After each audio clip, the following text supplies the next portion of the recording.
¿Sí? Sí. ¿Funciona? Sí. Ok.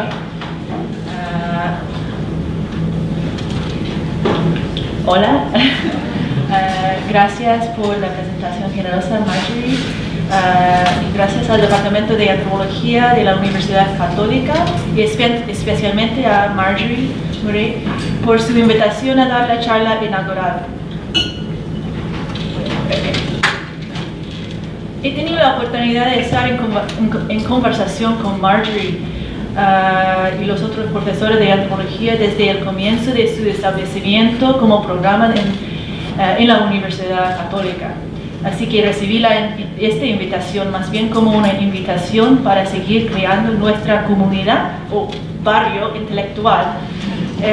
También la invitación tiene otro significado profundo en el sentido de que me formó como antropólogo acá en Chile, haciendo trabajo en terreno, primero en La Pincoya, donde aprendí a estar atenta a lo cotidiano, sus labores de amor y sus lados oscuros. Así que es realmente un placer de volver después de 6 años y muchos cambios, giros por Corea y la historia de guerra y desplazamiento de mi propia familia, volviendo acá, que podemos decir es otro lugar de intimidad que forma parte de mi biografía. Antes de empezar la charla, quiero compartir las palabras de los estudiantes de antropología del programa de la Universidad Católica. Me enviaron este texto breve manifestando su consternación sobre la situación del Machi Celestino Córdoba. Son sus palabras.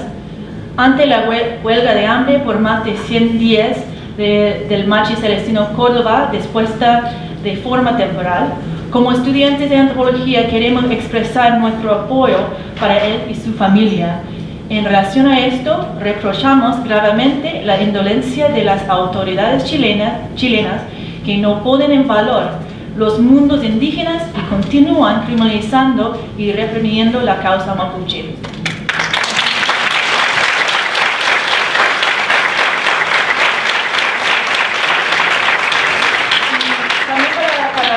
Sepan, hay un texto, una carta abierta circulando por una red internacional de académicos que está en Facebook, tú lo puedes encontrar, escrito por el profesor en la Universidad de Texas Austin, Luis Carco Pachante, profesor de literatura y también activista mapuche. Voy a empezar mi charla. Se llama Los ecos de una muerte, historia de vida y visitas desde la muerte. Historia de vida. ¿Cómo relatamos una vida en una etnografía?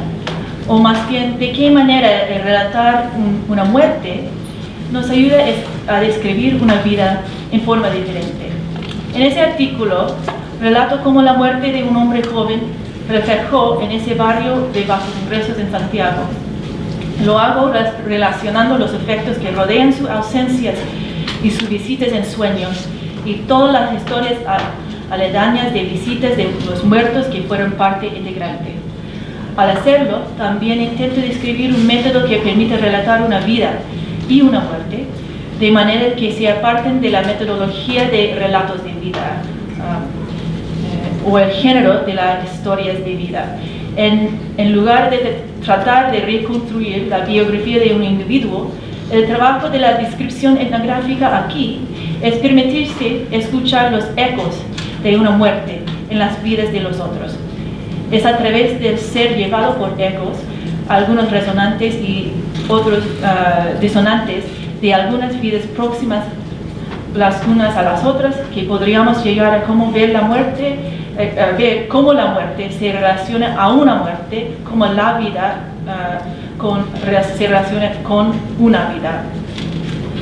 La historia de vida o la metodología de relato de vida es un género clásico en antropología en el cual la biografía de un individuo es reconstruida bajo el lente de su propia historia, tanto como una ventana abierta a la forma en que los individuos se comprometen con las normas sociales existentes.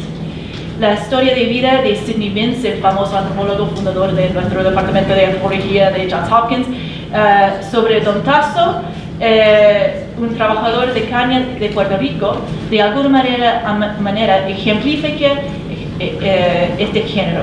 Para Mintz, la vida de Don Tasso corre en paralelo a esa historia, transmitiendo al lector de manera individual la experiencia colectiva de un pueblo conquistado.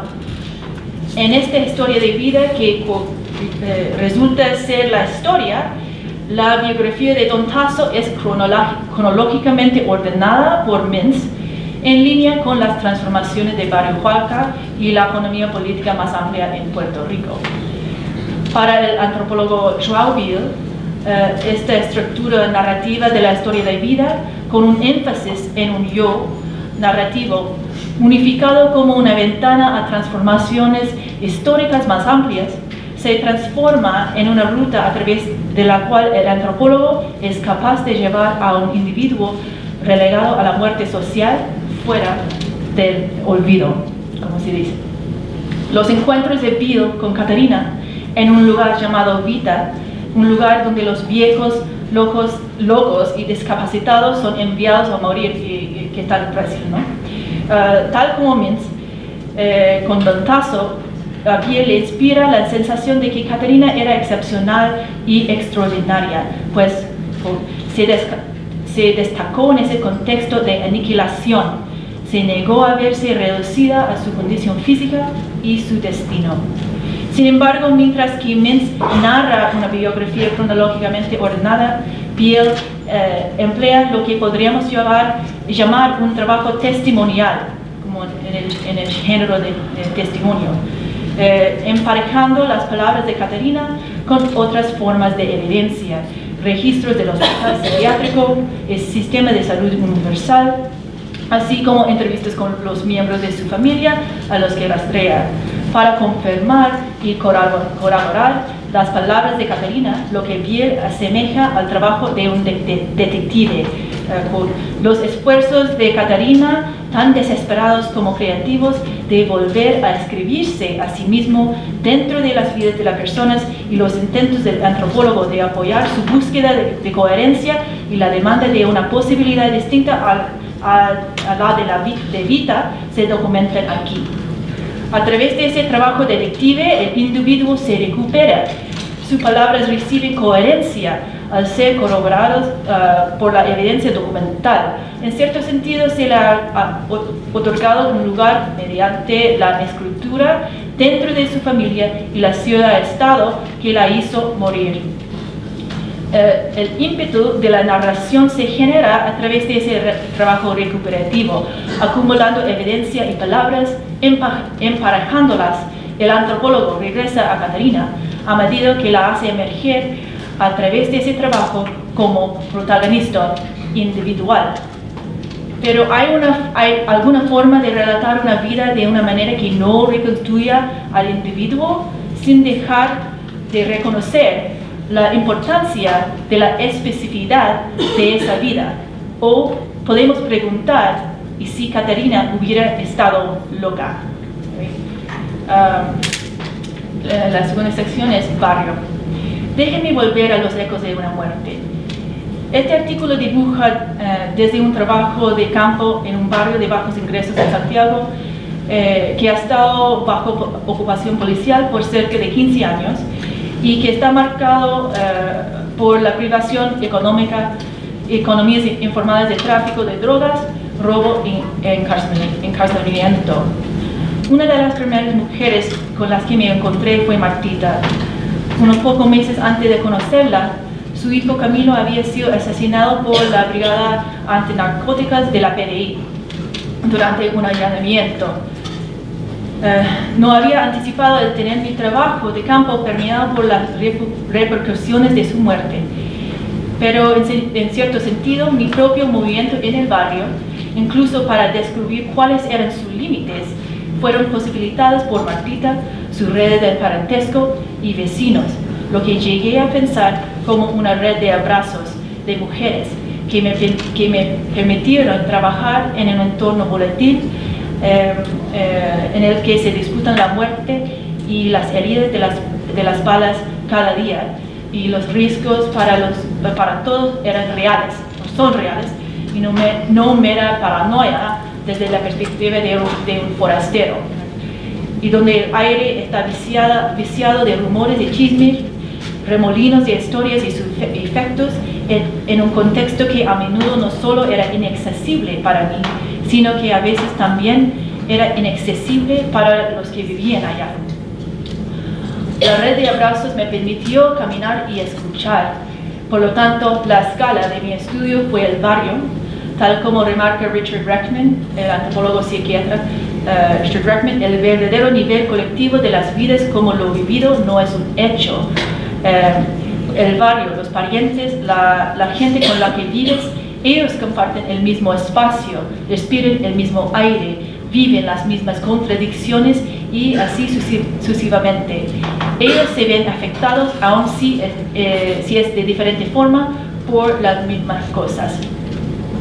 A través de esta etnografía de un barrio fui llevada por los ecos de la muerte de Camilo en las vidas que eran próximas a él, su madre, su hija, su novia, su suegra y otros parientes extendidos, el barrio, así como por la proximidad de las instituciones estatales, específicamente en una oficina municipal dedicada a representar a las víctimas de crímenes violentos, como aquellos policías que rondaban el territorio que delimitaba el barrio como una unidad de administración estatal, y más distantemente con abogados de derechos humanos del Ministerio de Justicia y el Ministerio de Interior, y los médicos del hospital psiquiátrico y clínicas privadas donde algunas de mis amigas recibían tratamiento para la depresión, enfermedades cardíacas y diabetes. Al mismo tiempo, simplemente era absorbida por el flujo de la vida cotidiana, sentándome con Martita en su casa, pasando tiempo con su nieta y su nuera en la casa que éstas compartían con su madre, padre, abuelos y hermanos, acompañándolas al cementerio, pasando tiempo en la tienda de comida rápida de Martita que había dirigido con su hijo hasta su muerte, tomando el sol con sus vecinos, vendiendo kebabs para una colecta para comprar pañales adultos y cremas para el hijo de un vecino tetrapléjico después de recibir una herida de bala en el cuello. Me di cuenta tiempo más tarde, después de regresar a Baltimore, que haber necesitado algunos años para encontrar un asidero en ese trabajo de campo, que estos ecos fueron agrupados o resuenan en otras historias que rodean la muerte, las muertes, las tradiciones y el veneno del parentesco, así como los derechos humanos y sistema de justicia, por nombrar algunos temas en juego aquí. Sentado con estos ecos y sus repercusiones en otras historias, he encontrado que los escritos de Veena Das, mi colega, sobre las historias de enfermedades en los barrios de bajos ingresos de Delhi son particularmente útiles. Las historias de enfermedad aquí, son, en sus palabras, no están claramente definidas en términos de argumento, coherencia narrativa o delineación de personajes. Las historias podían cambiar de forma, ser recogida o descartada. En parte, la extrañeza del mundo para los pobres y la fuerza pura de la contingencia producían constantes cambios en la delineación del carácter y la trama, distinguiendo estas historias de aquellas de ficción, en las cuales la trama se refiere a una serie de eventos que consisten en un esquema de acción de una narración. Das sugiere un significado diferente de la trama como suelo. ¿Okay? No es como trama como narrativa, línea narrativa, ¿no? Como suelo o la tierra. El suelo en que la historia crece, como un flor, ¿no? ¿Okay? Desde la tierra. Podemos considerar también las formas en que las historias que rodean a una muerte, podemos considerar también las formas en que las historias que rodean a una muerte pueden proporcionar la trama para esta vida, trama en el sentido de tierra o suelo. ¿Okay? Permíteme explorar esto a través del hablar cotidiano sobre las visitas de las muertes en los sueños. Los sueños están impresos por el milieu, la búsqueda de justicia, las presiones en torno a la economía de las drogas, las relaciones con la ley de aquellos que viven en el barrio y la violencia y la corrosión en el parentesco. Y cuando digo milieu, me refiero al ensayo del filósofo y historiador de biología y medicina George Canbigham, Los vivos y el milieu. Y no tenía tiempo para traducirlo, pero quiero simplemente hablarlo en inglés, que después lo puedo traducir. The relationship between the living and the milieu is like a debate. Es como un debate, right? In which the living brings its own norms of appreciating the situation. Así que las normas no son como desde el cielo, así, no. Brings its own norms of appreciating the situation, where it is in command of the milieu and accommodates itself to it. Biology, biología, must therefore consider the living as a meaningful being, its individuality, not as an object. Su individualidad no como un objeto, okay? Es muy importante. But as a term within the order of values. To live is to spread out.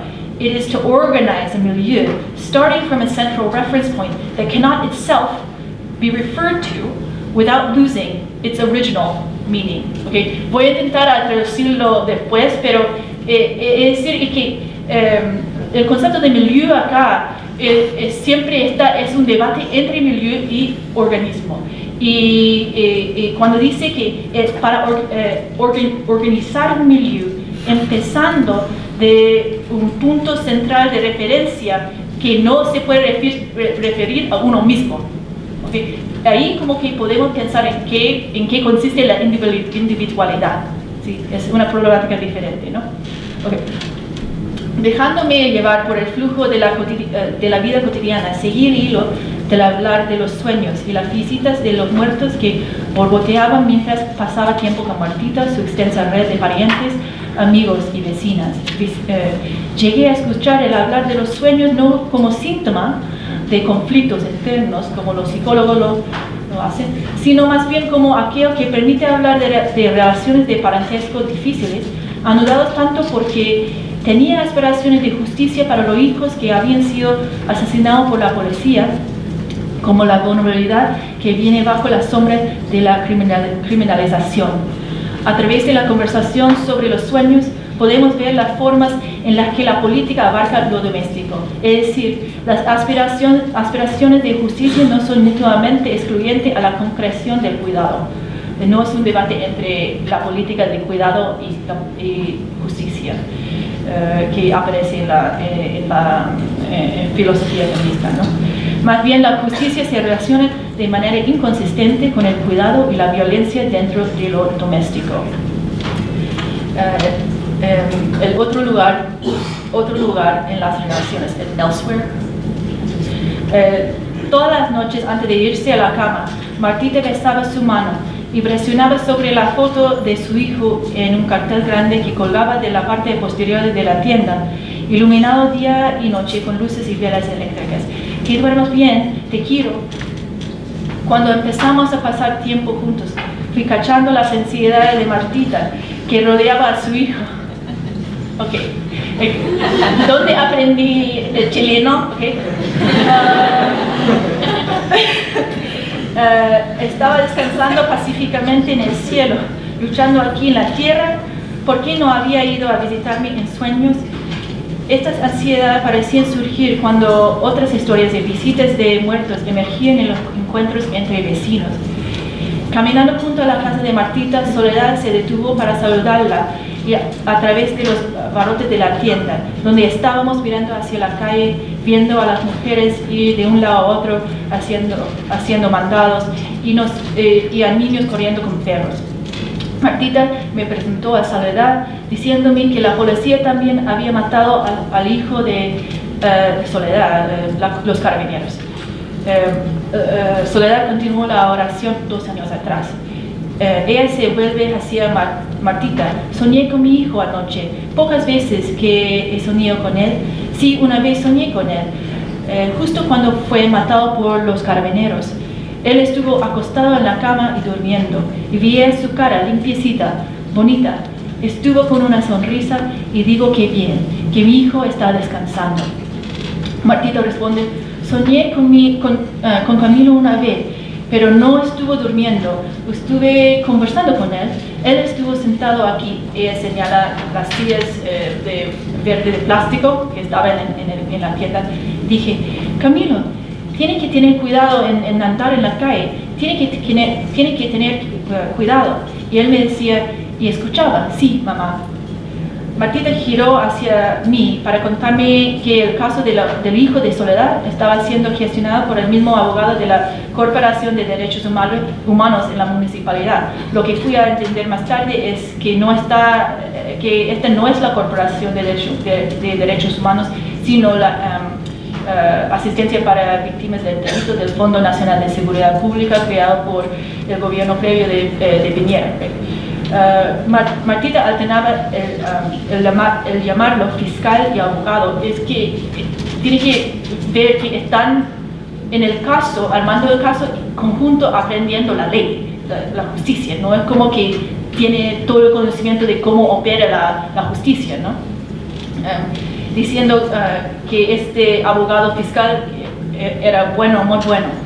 Soledad tomó las manos de Martita en las suyas y dice, es que no me fijo en ese proceso, lo dejo caminar nomás, porque igual es lento por la justicia militar. Tengo que seguir con la vida y no puedo estar encima de ellos. Uno pierde el tiempo. Es más más que la justicia terrenal, digo yo, es la justicia divina. Y digo que es Dios que juzga a todos.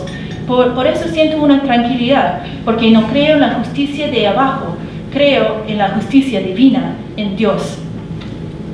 Las palabras de Soledad resonaron a lo que la antropóloga Samina Mullah encontró en su trabajo con víctimas de violación, quienes no seguían sus casos legales por el sistema de justicia criminal. Su estudio fue en Baltimore. Al contrario, se enfocó en lo que era importante, se dice just living en vez de justicia, just living. No hay una traducción muy buena para eso, no es solo vivir, es just living, right? Asegurando sustento económico que las alejaran de las formas de cuidado masculino. Es decir, lo importante no es definir totalmente por la justicia legal.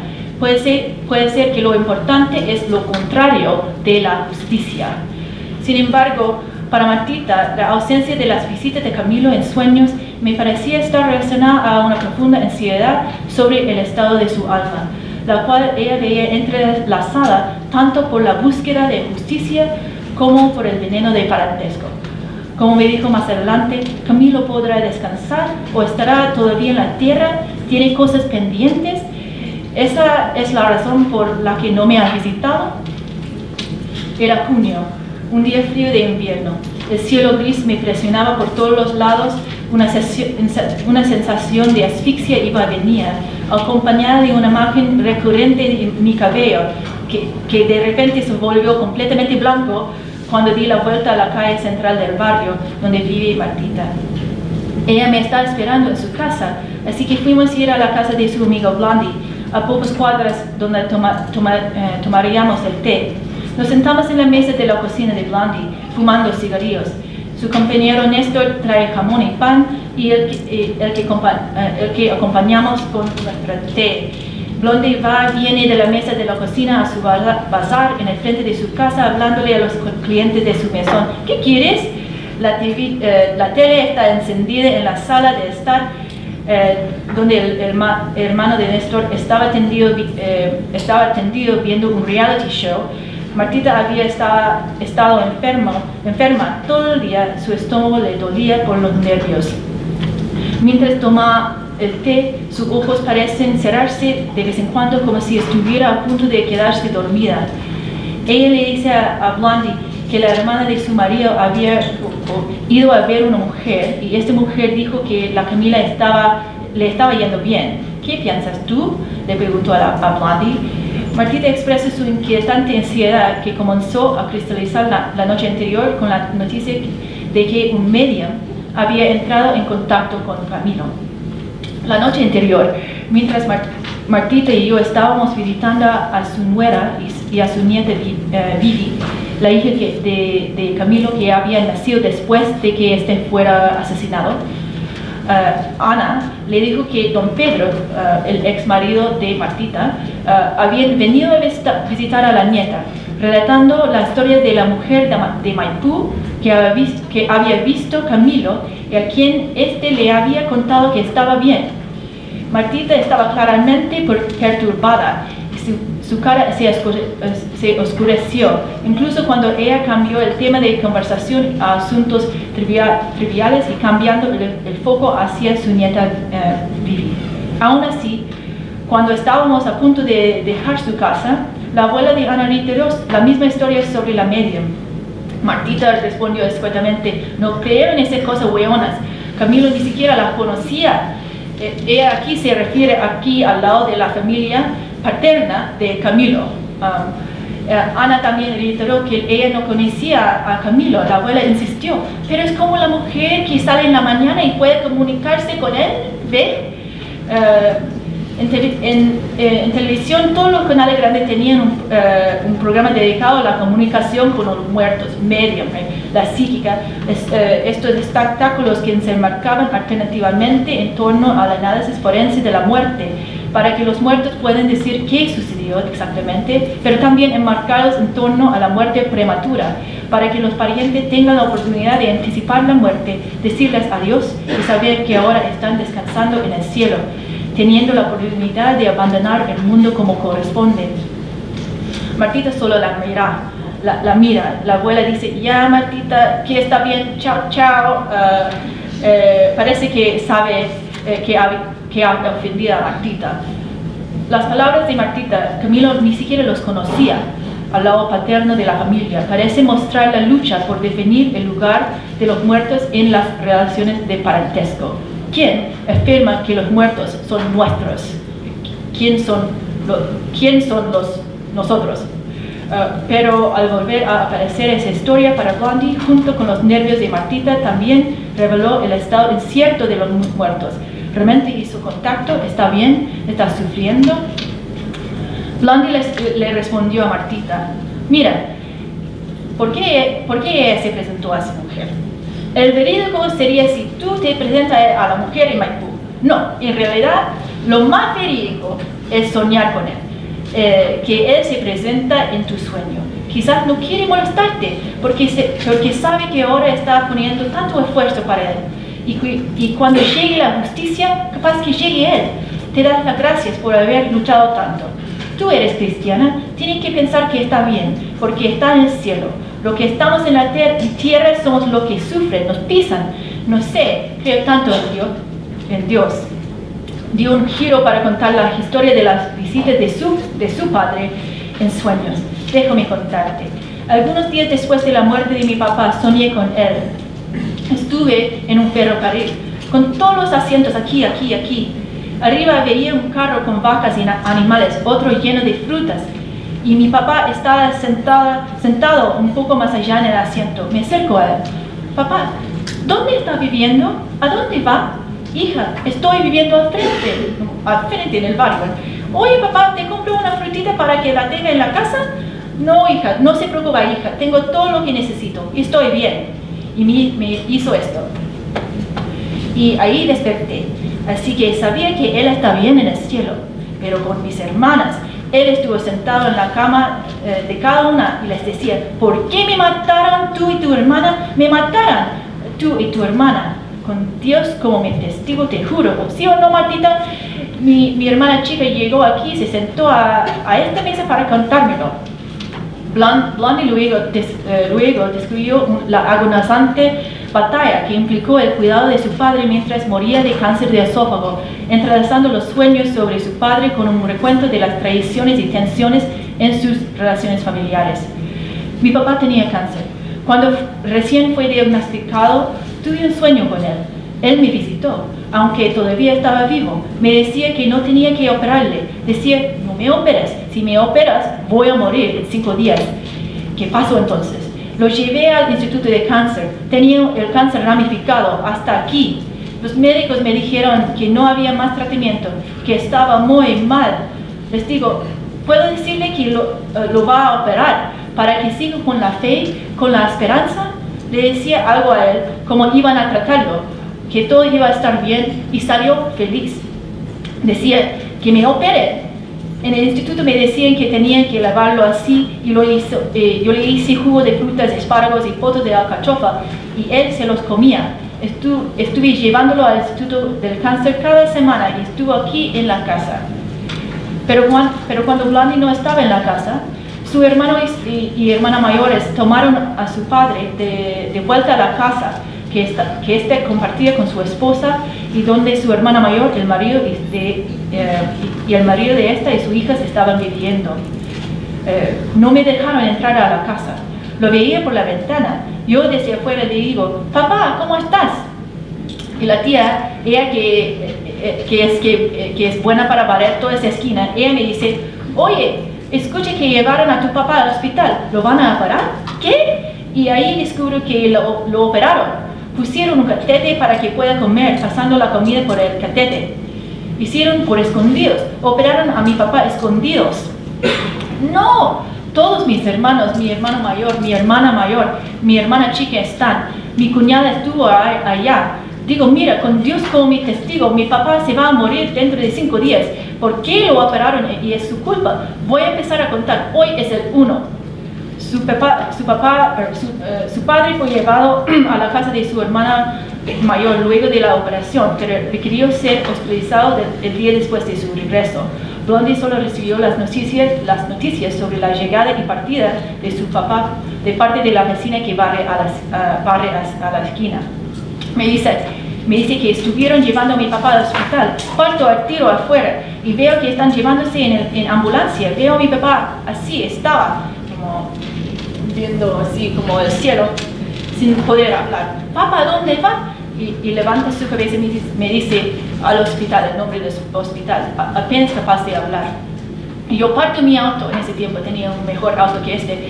Llego al hospital y todos mis hermanos están sentados como en una fila y me miraban así con odio. Mi hermana chica me dijo que le sacaron el catete y lo iban a meter en la tina para bañarlo. ¿En la tina? Y me decía que pensaban que había muerto, pero no había muerto, no estaba muerto. ¿Qué está haciendo? Con permiso suyo, concha su madre, culiada. Bueno, yo entendió que cuando se está muerto, tiene que bañar el cuerpo, preparar el cuerpo para el entierro, pero meterlo en la tina. Entonces yo digo que no murió de cáncer, murió de bronconeumonía. Por eso digo que mi hermana mayor merece estar en la cárcel. Unos meses antes, la hermana de Blondie fue llevada presa por tráfico de drogas. Cuando su casa fue allanada por la policía, ella me invitó a la audiencia de sentencia de su hermana. Luego de que la sentencia de 5 años fuera anunciada por el juez, Blondie estaba completamente paralizada, confrontando al fiscal y diciéndole que se había implantado drogas en la casa de su hermana, que es una posibilidad real, ¿no? La madre, al enterarse de la noticia de la sentencia, en palabras de Blondie, se volvió loca. Y de un día para otro se infantilizó, fue incapaz de alimentarse o bañarse, necesitaba pañales para adultos. Con la encarcelación, Blondie no solo encontró a sí misma cuidando a su madre, sino también comprometida en una relación mucho más cercana, pero posiblemente más sofocante con su hermana. Al llamarla desde la prisión, su hermana le pedía que por favor la visitara, que llevara sopa, shampoo, comida y ropa.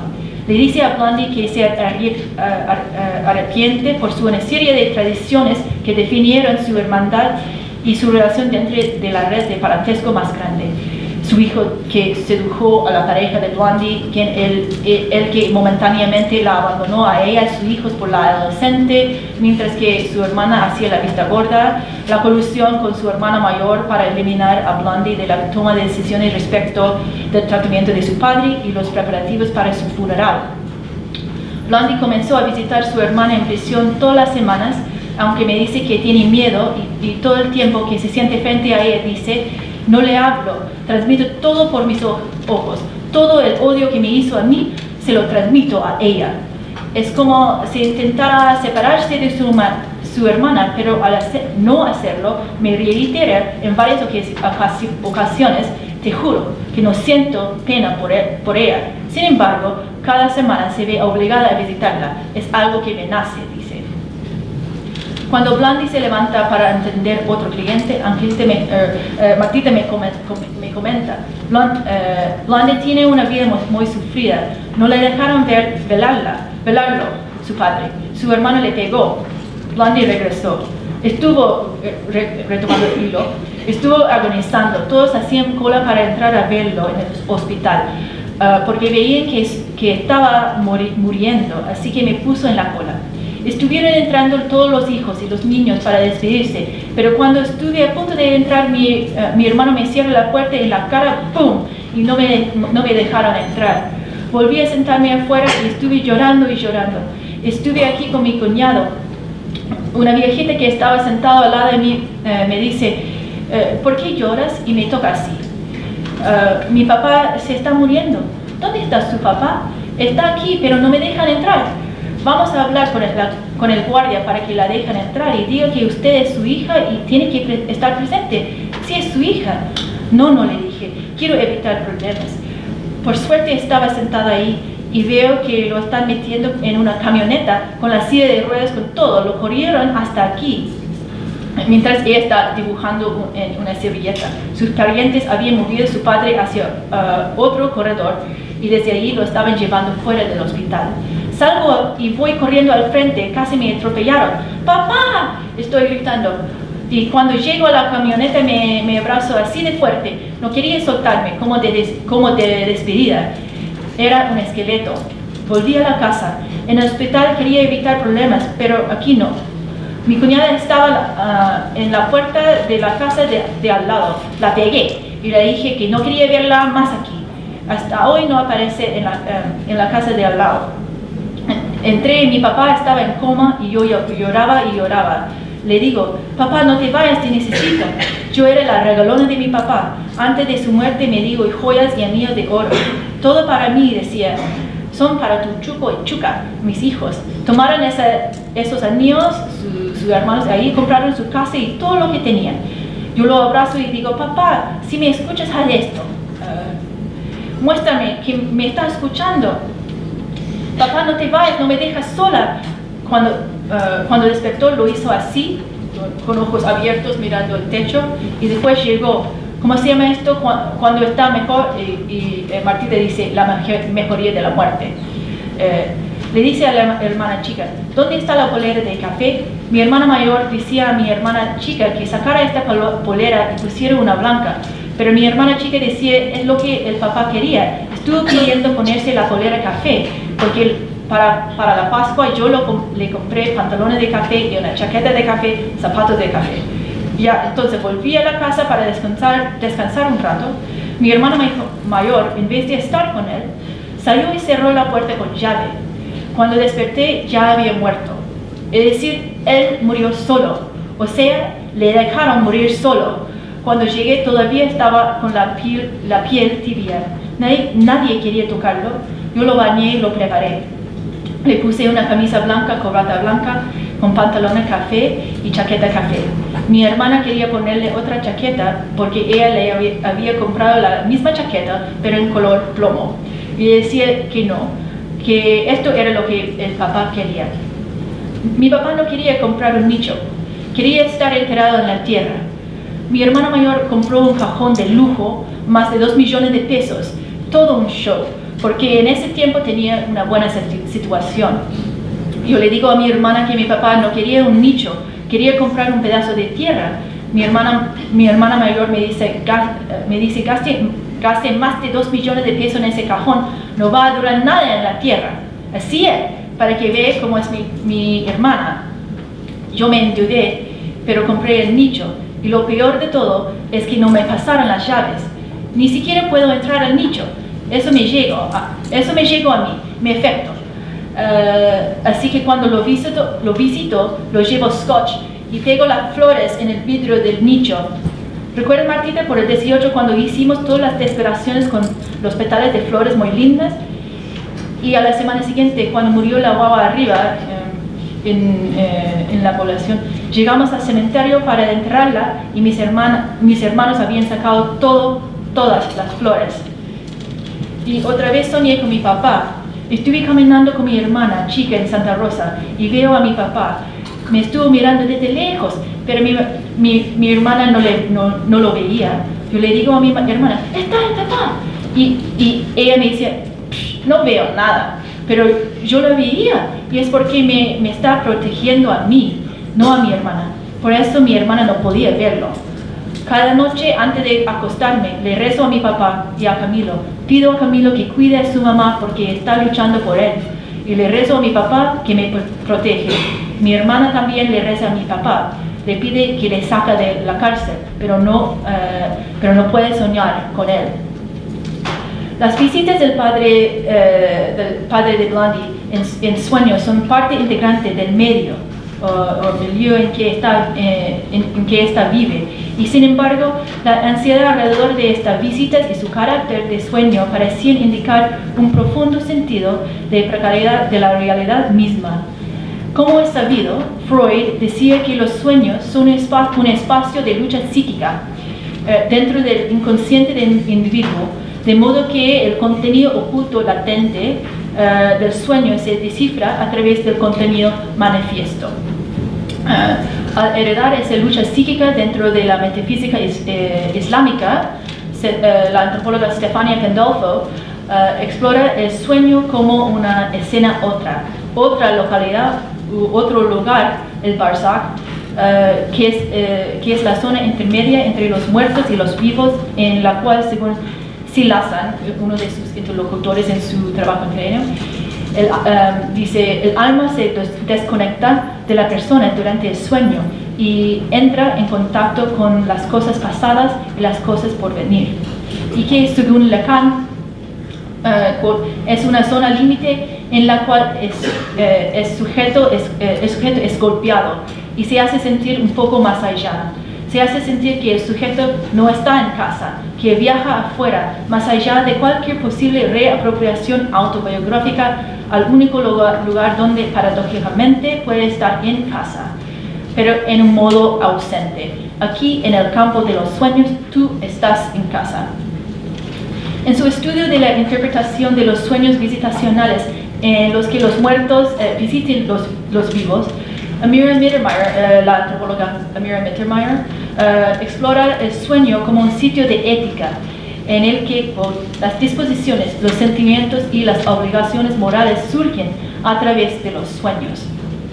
Atando el sueño y la vigilia, el día y la noche, el sueño instruye a los soñadores respecto a cómo deben actuar en su vida cotidiana. Los sueños visitacionales tienen un estado de verdad.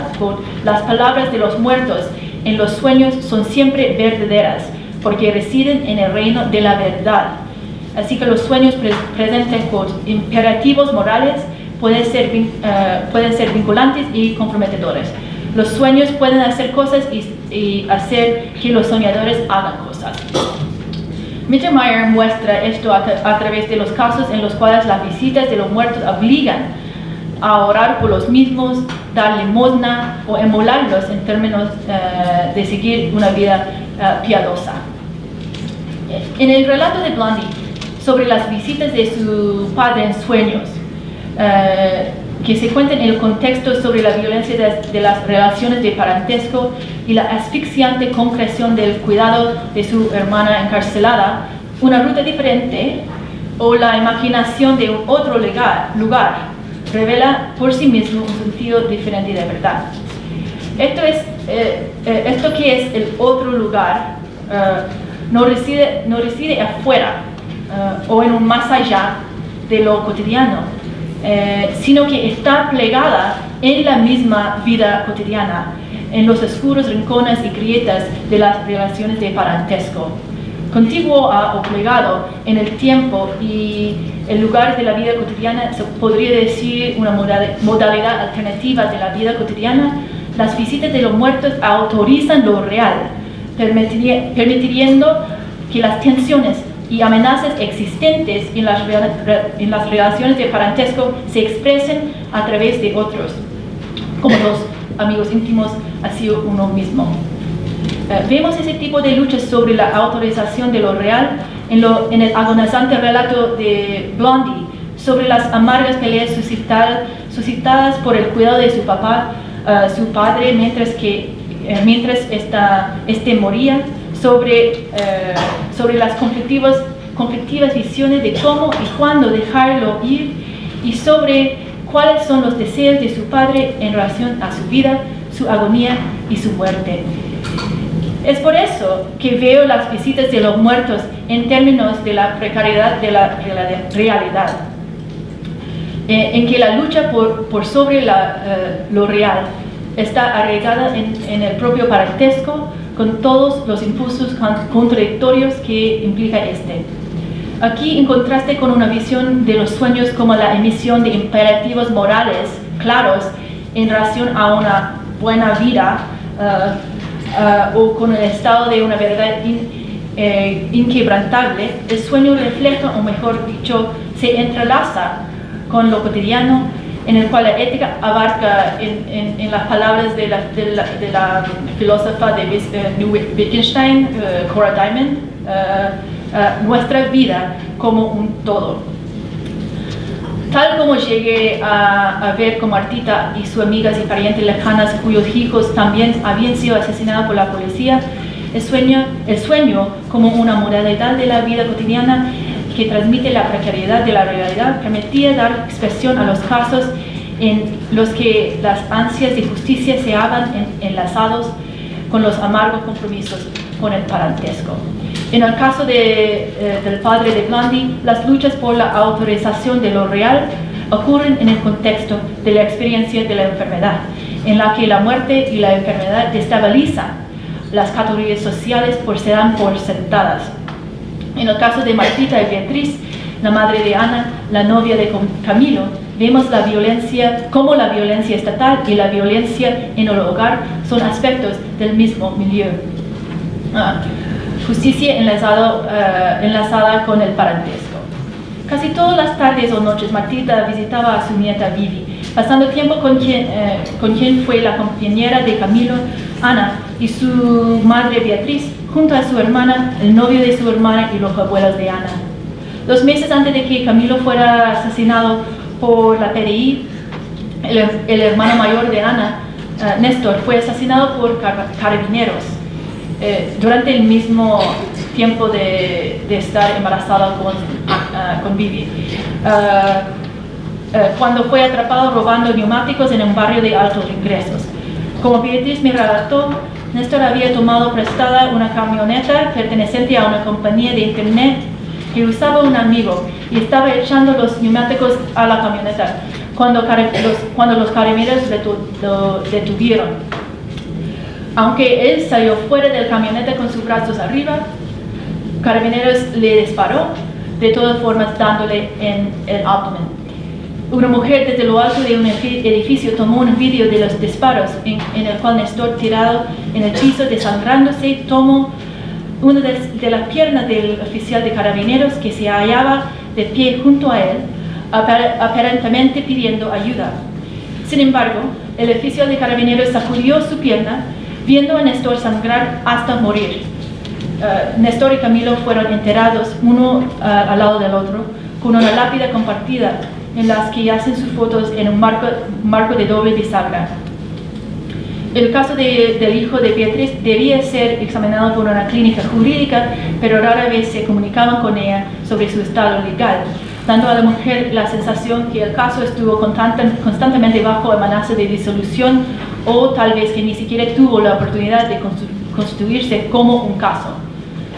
La angustia sobre el limbo de su caso, de su hijo, se expresaba en chorros o pequeñas explosiones, súbitamente alternadas por las preocupaciones cotidianas sobre encontrar un trabajo, lo que pensaba que podía sacarla de la depresión que había vencido a su cuerpo y también le permitiría tener un sustento más allá de la tienda de comida rápida que manejaba su esposo y hijas. Ella prefería trabajar de noche, haciendo trabajos de limpieza en el edificio de oficinas donde podía estar sola y simplemente perderse en su trabajo o olvidarse de todo. Me dijo, mientras que Beatriz me veía como alguien que podía ser un intermedio extralocal, dándole contactos con abogados que podrían tomar su caso, tal como lo hice con Martita. Ella pareció evadir el tema de encontrar diferentes abogados para el caso de su hijo, a pesar de registrar su descontento con las historias de corrupción entre los abogados, el fiscal y la policía. Mientras más tiempo pasaba en la casa de Beatriz, un contexto más grueso comenzó a revelarse por sí mismo, uno del que Beatriz no me refería directamente hasta mucho después.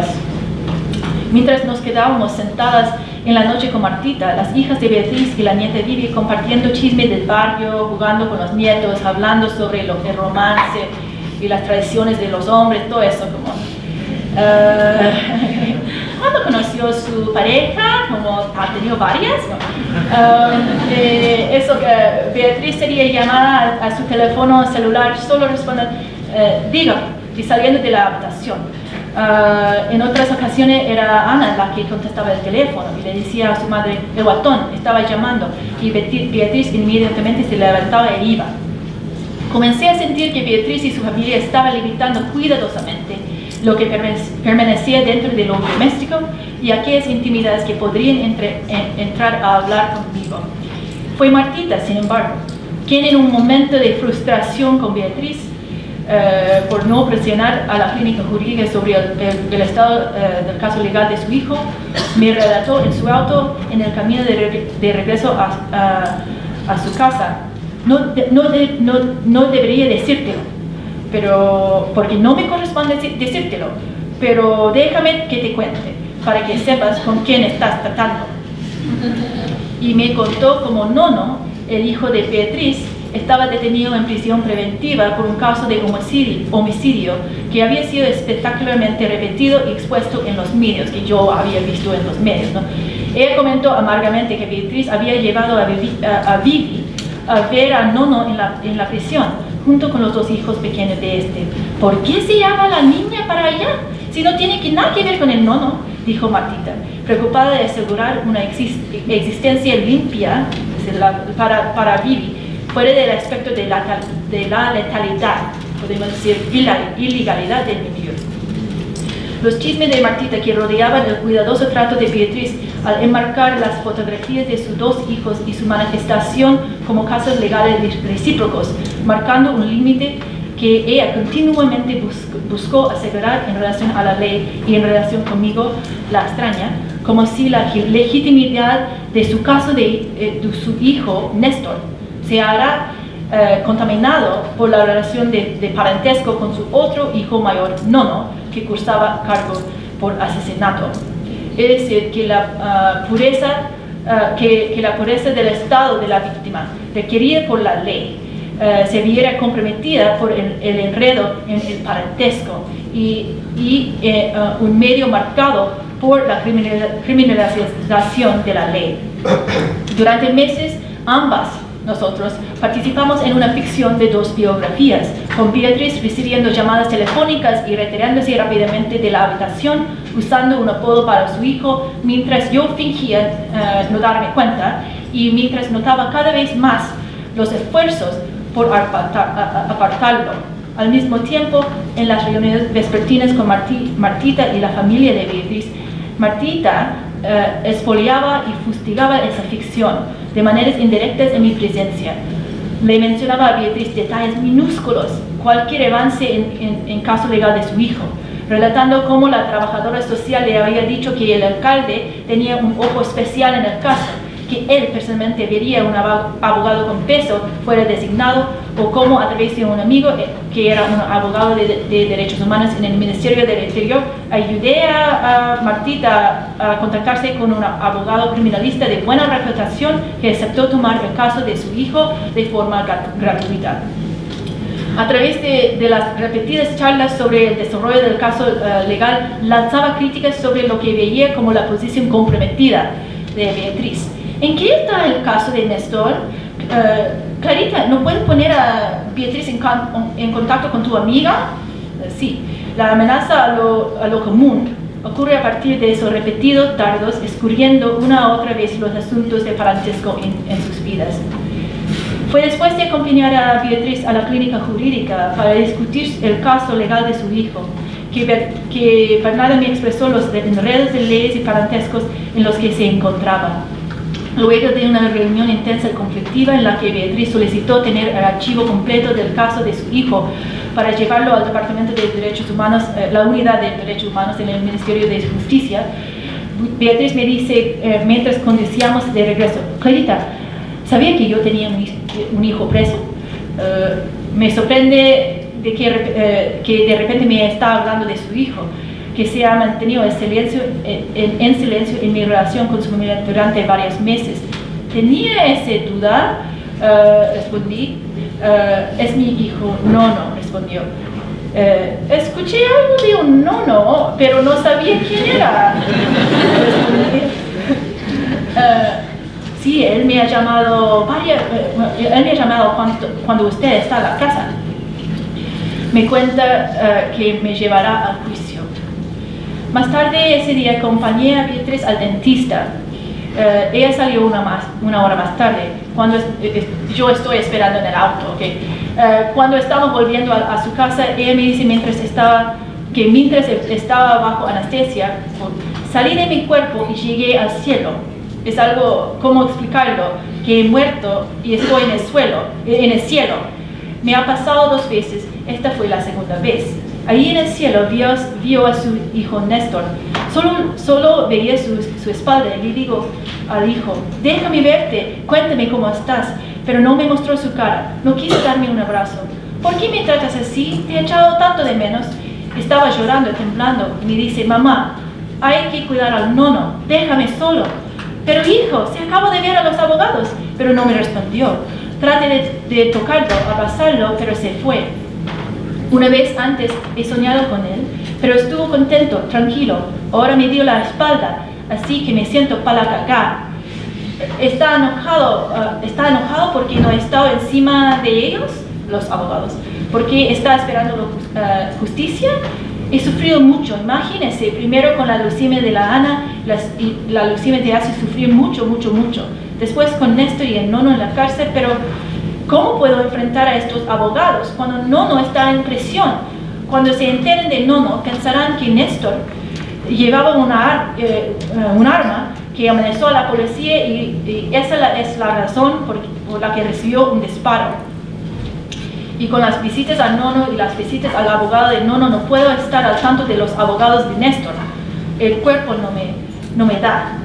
Pero no puedo conformarme con que yo no estaba ahí cuando estaba muriendo, que yo no estaba ahí, y empezó a llorar. Está dentro de mí, no sé cómo ponerlo en palabras. La charla de Beatriz fluyó a una descripción del sueño de la novia de Nono sobre el que le había contado el día anterior. Nono visitó a Mónica en un sueño, pero Mónica no podía ver su rostro. Estaba parado al lado de Mónica y ella le dijo que abrazara a su madre. Nono le dijo: no quiero que me vea porque va a llorar mucho, no quiero que me vea. La visita a Beatriz de su hijo desde la muerte y la visita de su hijo a su novia juntas dan expresión a los amargos compromisos que Beatriz ha tenido que hacer consigo misma en relación a las esperanzas de buscar justicia para sus 2 hijos. Atrapada entre las categorías de la ley de víctima pura y perpetrador puro, la adumbradora sensación tanto por la aplicación de la ley como dentro del barrio de que el delito o el mal corre dentro de la familia. También es un discurso de las propias de la propia persona que viven en ese barrio, que dicen que la criminalidad se va por el sangre. Beatriz recibe a su hijo alejándose como una súplica a desvincularse de las esperanzas y aspiraciones de justicia para su hijo muerto y así concentrarse en el hijo, pero que no puede todavía reconocer por sí mismo. Okay. Un extraño familiar, o podemos decir uncanny domestic, mientras que las visitas de los muertos y encarcelados mostraron cómo el parentesco quedó atrapado dentro de categorías jurídicas mutuamente opuestas y le dieron a Beatriz una oportunidad de distanciarse de sus esperanzas en la ley. Para Martita, la visita de Camilo reveló un extraño familiar, uno en que Camilo no es el mismo y ella no está en su casa. Pasaron los meses. Junto con el municipio y una organización de derechos humanos en el barrio que establecimos en el nombre de Camilo, organizamos una conmemoración que marca el primer aniversario de su muerte. Poco después de esa conmemoración, Camilo finalmente visitó a Martita en un sueño. Como cuenta Martita, soñé con Camilo anoche y nunca sueño con él.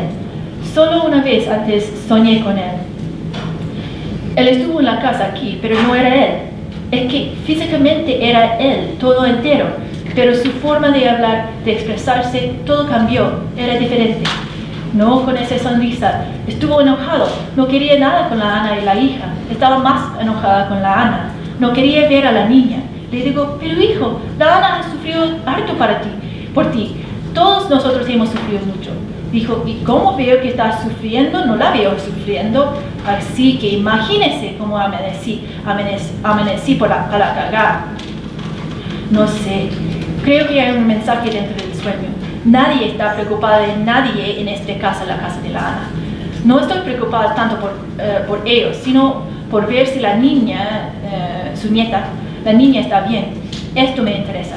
Todo el tiempo que estuvimos corriendo para allá, para acá, preocupadas de la conmemoración, ella, Ana, estuvo preocupada del cumpleaños de la Bibi. Lo único que quiero es que pase luego el sábado, porque no quiero escuchar más del cumpleaños. Por ejemplo, todos tienen que poner su parte, pero el Marco, el hijo mayor de la Martita, tuvo que parar el carro. Dijo, ¿y qué? ¿Van a tener fuegos artificiales para la niña? A veces pienso yo, no sé cómo puede haber sido tan ciego. ¿Cómo tan ciego, hijo? Como hablando a él. Es que cuando digo que mataron a mi hijo, también pienso que Dios lo llevó limpio. Lo salvó de toda la maldad de esa familia. Estuvieron llevándolo a este camino, exigiéndolo a proveer cosas que no pudo proveer. Él no había tenido ninguna otra alternativa que salir a robar o vender. Eso es lo que veía yo. Para cosechar tiene que sembrar. Si no siembre, ¿qué puede cosechar? 2 semanas después, Martita está barriendo la tienda, quitando el polvo de las vías de hierro sobre las cuales se desliza la puerta de la misma cuando está cerrada, envainando el frente de la casa con metal antibalística. Mientras barre, una bala deformada rueda sobre el piso de cerámica. Era esta otra bala de arma del oficial de ERTA. Coincidiría con la bala que mató a Camilo. Martita recoge la bala en una tela como para evitar marcarlo con huellas dactilares y la dobla cuidadosamente. Llama al abogado. El acto de barrer la casa se duplica con la colección de evidencias forenses y la casa es nuevamente doblada como la escena del crimen. Martita está nerviosa, se siente extraña ante el hecho de que la bala haya aparecido después de su hijo la visitó. Ella me dice, pienso para mí misma, ¿podría haber sido Camilo el que dejó la bala aquí para que yo la encuentre? En su etnografía sobre el suicidio y su manejo en el Ártico canadiense, la antropología Lisa Stevenson relata el caso de Sila, un joven cuya vida está rodeada por las historias de los muertos y los suicidios de amigos familiares. Sila le cuenta a Stevenson un sueño en el que ve a su amiga Linda, pero aunque querían saludarse, no podían. Stevenson le pregunta a Sila, ¿es que ella estaba tratando de decir hola, pero no podía? Sila responde, sabía que era ella, pero no era ella, no lo sé. Para Stevenson, las palabras no lo sé indican una epistemología completa. ¿Cómo sabemos y qué sabemos sobre los muertos? No lo sé. Sugiere que el orador no estaba completamente allí. se estaba mudando a otro lugar que llamaba a su convicción sobre lo que estaba diciendo en la existencia. Marca su ambivalencia sobre lo que significa saber algo y la forma en que la ambivalencia marca los contornos de su subjetividad, son sus palabras. La visita de Camilo a Martita en el sueño, sin embargo, no me plantea cuestiones de epistemología, cómo puede estar muerto si aparece en mis sueños, o qué podemos saber de los muertos, sino que parece sacar a reducir las amenazas existenciales de parentesco dentro de este medio. Como dice Martita, cuando digo que mataran a mi hijo, creo que Dios se llevó a mi hijo limpio, right? Salvándolo del mal de esta familia, en el cual la marca de la violencia estatal en la familia se recibe como el don divino, liberándolo de las repetidas pequeñas muertes en el parentesco que los llevarían a una vida de ilegalidad. Aquí el problema no es si uno sabe o no sabe, o tiene la ambivalencia de saber o no saber, sino que las visitas de los muertos relatan las muertes en las relaciones y revelan un presagio de la muerte, de la pérdida de lo ordinario. Eso es llevado adelante por las recurrentes pequeñas espinas, crisis y traiciones que se plieguen en lo cotidiano. Así que también presente esa problemática es cómo reinhabitar esa escena, ¿no? Proximidad, escuchando los ecos, es la conclusión. Permíteme regresar a cómo las historias de los muertos y las ansiedades respecto de la muerte pueden proporcionar una trama para la vida. En su escrito sobre la escucha, listening, Jean-Luc Nancy describe lo sonoro en términos de una proximidad móvil o dinámica en la cual el self emerge no como estable o fijo, sino más bien a través del mismo rebote de lo sonoro. En sus palabras, la presencia sonora siempre está en retorno y encuentro, vuelve refiriendo a sí misma, se encuentra a sí misma o mejor se cruza contra de sí misma, tanto en oposición como al lado de sí misma. Pero en la medida en que no consiste en un ser allí presente, un ser estable y fijo, pero no es un ser que está en otra parte o ausente, es más bien un rebote de allí o de su puesta en movimiento, lo que lo hace al lugar sonoro un lugar de sí mismo, un lugar en relación a sí mismo, como el lugar tomado por sí mismo. Disculpa, es que es muy... Okay. El trabajo es como no simplemente presentarlo como en esa manera, pero en mi propia voz, ¿no? Pero es un work in progress, podríamos decir. Escuchar como un estiramiento a esta persona sonora, en su palabra, puede y debe parecernos no como una metáfora para acceder al self, sino como la realidad para ese exceso, una realidad en consecuencia indisolublemente mía y otra, singular y plural, tanto como es material y espiritual, significante y asignificante. Para Nancy, las condiciones de lo sonoro son la proximidad. Los sonidos a los que vuelva una y otra vez en su texto son el primer llanto del recién nacido que repercute en nosotros, o por la reconstitución resonante del útero, en el que un nuevo instrumento viene a resonar. Así, yo creo que es súper hermoso. Recibiendo del exterior solo sonidos, los cuales cuando llegue el día serán un eco a través de su llanto. La proximidad aquí es retratada como el nacimiento de lo nuevo, que sin embargo reverbera lo que lo rodea y precede a su nacimiento, y que existe en la medida que su grito repercute en nosotros. Al escuchar los ecos de una muerte en sueños, la realidad que es mía y otra es precaria, ya que varias voces intervienen para autorizar lo real. Las historias que evocan esta precariedad proporcionan en su agrupación la especificidad de una vida que podríamos decir que se encuentra en un punto angular de la constitución del individuo en el orden de la ley. Como podemos decir, el individuo como objeto, ¿no? Esto no es decir que la reconstitución del individuo en tanto sujeto legal no sea importante, particularmente en un medio marcado por la ocupación policial y los efectos desconcertantes de la ley. Pero esa biografía o historia de vida relatada en orden a la ley no corresponde a la única forma de relatar una vida o una muerte, y puede crear sus propios puntos ciegos en la propia presión de buscar respuestas a la pregunta «dime lo que sucedió», o para sacar a la persona fuera del olvido.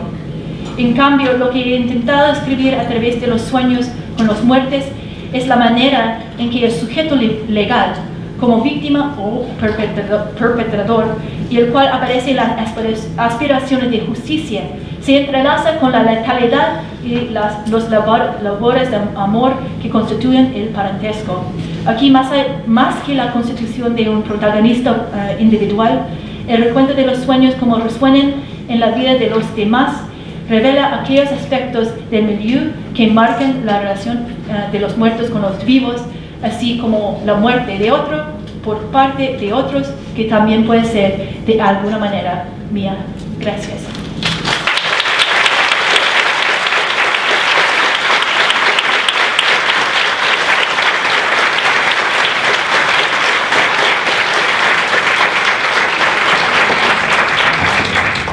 Muchísimas gracias, Clara, por esta charla. Nos movía aquí, estaban todos muy atentos. Es tarde, así es que vamos a dar espacio para 3 preguntas que se hagan del público. Constanza está con un micrófono. Allá atrás, aquí y Andrea.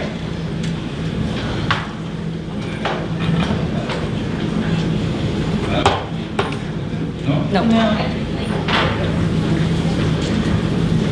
¿Aló? Ya, ahí sí. Hola, Clara, muchas gracias por tu presentación. Mi nombre es Felipe Ragliandi, soy académico de la Universidad de Chile. Y agradecerte por visitarnos en nuestro país nuevamente. Mi pregunta tiene que ver con lo que hablaste hacia el final, la conclusión. Hablaste de escuchar los ecos de la muerte, ¿no? Entonces, me pregunto, ¿cuál es la tarea de la antropología, o tu tarea en este caso, frente a los ecos de la muerte? Se trata de escuchar, estudiar, estar, entender, describir. O también se trata de responder, ¿no es cierto? De buscar en el trabajo antropológico material para elaborar respuestas frente a los ecos de la muerte. En particular te lo pregunto porque son ecos que se escuchan en Chile, que es un lugar muy marcado por profundas diferencias de clase y otro tipo de injusticias sociales. Entonces quizás es una pregunta difícil, pero quería preguntarte por los compromisos políticos de tu trabajo. Si pudieras comentar un poco más. Gracias. Ok, súper buena pregunta porque es muy buena pregunta.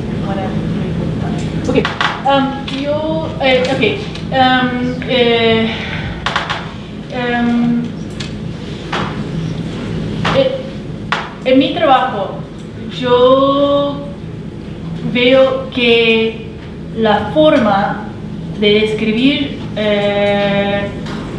un milieu como ese barrio tiene un significado político. ¿Okay? Cuando hablamos de, por ejemplo, podemos pensar en el discurso de seguridad ciudadana, ¿no? Y cómo fue la sociología, como la sociología, categorías sociológicas fueron absorbidas por ese discurso de seguridad ciudadana. Tenemos que tener mucho cuidado, ¿no? Okay. Así que por eso yo no quiero caer en la trampa, decir, ok, yo tengo que tomar una política que es mayormente la política que todos entendían, que hay que responder por ejemplo, armar un movimiento social, que hay que crear hay que tomar testimonios y presentarlos así en el libro y todo, y hablar de la desigualdad en esa población, que es obvio que existe en la descripción, ¿right? Pero cuando usamos cuando tenemos una perspectiva desde afuera, es decir, son barrios estigmatizados, zonas de abandono y todo, básicamente estamos repitiendo la visión del Estado. Es la misma visión del Estado, desde afuera. Y eso también puede ser usados y reciclados en forma diferente en políticas totalmente en contra de la vivencia de las personas que viven en ese barrio. Por ejemplo, si tú ves los discursos de seguridad ciudadana, puede ver que siempre está citando a Louis Coahuat. Mira, es increíble que su categoría fue tan fácilmente absorbida a esa política totalmente en contra de la vida allá, ¿okay? Y totalmente en contra de cómo está relacionada los muertes con los vivos, ¿okay? Así que por eso yo veo que una respuesta que yo quedé con, por eso yo no pude escribir por mucho tiempo, porque tenía que pensarlo bien cómo lo hago, para no simplemente caer en esa misma trampa y también ver la forma de responder a través de mi etnografía, que no simplemente reifica ese individuo legal, aunque es importante para la persona que vive allá también. ¿Okay? Así que eso es un poco de... El otro punto también es que yo creo que también es importante cuando hablamos de la pobreza, que no imponemos un modelo de la política que es la política encima de estos barrios, porque yo creo que el problema no es que no existe la política en ese barrio. Eso siempre escucho uno, no existe la política porque no hay partidos políticos, que no hay organizaciones comunitarias, ¿no? Pero también puede decir que quizás el problema no es con ellos, es con el modelo de la política que nosotros tenemos, ¿no?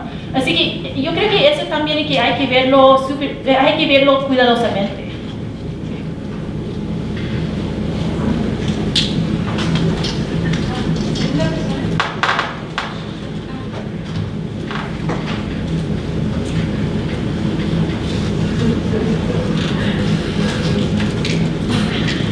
¿Aló? Bueno, también darte muchas gracias por la presentación profundamente evocativa, particularmente para mí. Soy un estudiante de doctorado de LSI, actualmente estoy haciendo mi terreno en Chile. Un tema muy parecido, y me gustaría contarte un poco la experiencia brevemente y a ver qué comentarios puede ser, sobre todo relacionado con el tema de los sueños, pero no los sueños de los muertos, sino los sueños de los que queremos ver muertos. En terreno me encuentro con esta situación de este sueño recurrente que me cuenta uno de mis colaboradores, donde una persona que causó mucho daño, que era el esposo de ella, dentro de la familia, y que tiempo después va a desaparecer de la familia y va a ser expulsado de la casa, vuelve a aparecerse en un sueño. Y en el sueño principalmente esta idea de que ella está muy tranquila frente al sueño y que se lo encuentra muy mal y ella está muy bien. Y vinculado con eso está constantemente la idea de que ella quiere levantar, dentro de la idea de que declararlo legalmente muerto para poder quedarse con la casa, porque él es el dueño oficial de la casa donde ellos viven. Entonces esa era mi pregunta: ¿cómo pensando los sueños como un lugar ético y un lugar relacional, podemos pensarlo no solamente con aquellos que queremos construir las relaciones y que están muertos, pero sino con aquellos que queremos ver muertos? Yo creo que es interesante que yo creo que la pregunta más es como, que la pregunta puede ser cómo podemos recibir el sueño en general, ¿no? Es decir, cómo podemos, qué dice el sueño, no como síntoma psíquica, pero como estoy describiendo, como un otro lugar que está plegada dentro de lo cotidiano, ¿no? Así que los sueños de los sueños con los muertos y los sueños de puede ser de otros familiares que están vivos, todo está, ¿no? Pero es la manera de recibirlo que es importante, ¿no? Y en ese caso, yo lo pienso en términos de como ese pliegue en lo cotidiano, porque la escena, podemos decir, etnográfica, es lo doméstico, ¿ok? Así que ahí como aparece The Uncanny, podemos decir lo extraño o el extraño de lo doméstico, pero depende de la escena en que uno está trabajando, ¿no? Como si uno está viendo parentesco o lo doméstico, uno va a ver las amenazas a parentesco. Si uno está trabajando, por ejemplo, en un mosque, puede ver otro tipo de, está en otra escena, ¿no? Otra escena, ¿no? Así que no es como el parentesco, pero quizá como puede ser, cómo podemos asegurar ser un sujeto fiel a la fe, ¿no? Así que también que depende de la escena en que uno está trabajando, ¿no?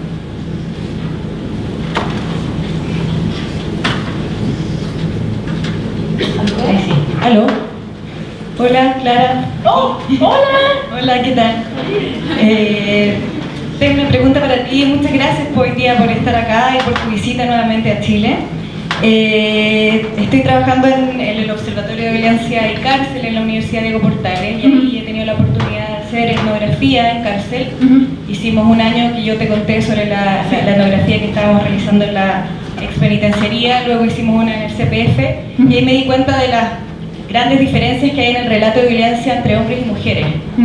Entonces mi pregunta apunta hacia eso, porque me llamó mucho la atención en tu presentación hoy día que hablabas desde mujeres, hablabas desde Martita, desde Beatriz. Sí. Entonces quería preguntarte si dentro de esos ecos de la muerte hay también ecos de género y que pudieras comentar en relación a eso, cómo esos ecos de muerte que tú hoy día estás trabajando también son un reflejo del género y la diferencia de género y de cómo se vive también la violencia que retratas en tu presentación. Súper buena pregunta. Sí, hay ese eco de género. Y como relataba que yo fui básicamente llevada por ese red de abrazos de mujeres. Y yo veo que la Marjorie en un comentario sobre mi libro anterior me preguntó ese mismo, como el género está, pero no como teorizado y como lo tomo como desafío para ese libro. También es algo como que pienso yo que es más como cómo podemos pensar en trabajando con mujeres que están vinculados a lo cotidiano en una manera diferente a lo hombre, podemos decir, en términos de cuidado. ¿Cómo podemos pensar en la voz femenina? Que podemos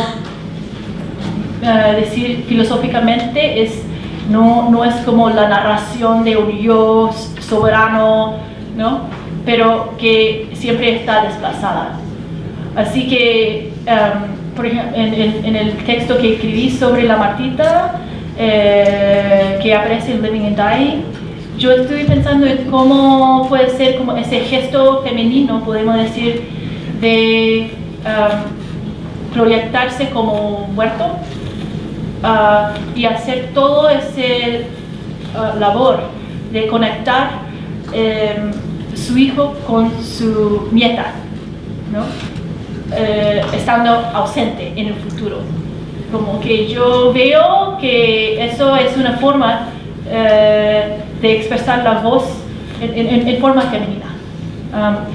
Así que el eco de género es así, es como por haber trabajado con las mujeres y ver la manera de que ellos, podemos decir, logran lo cotidiano y todos los días, continuamente, ¿no? Así que gracias por la pregunta.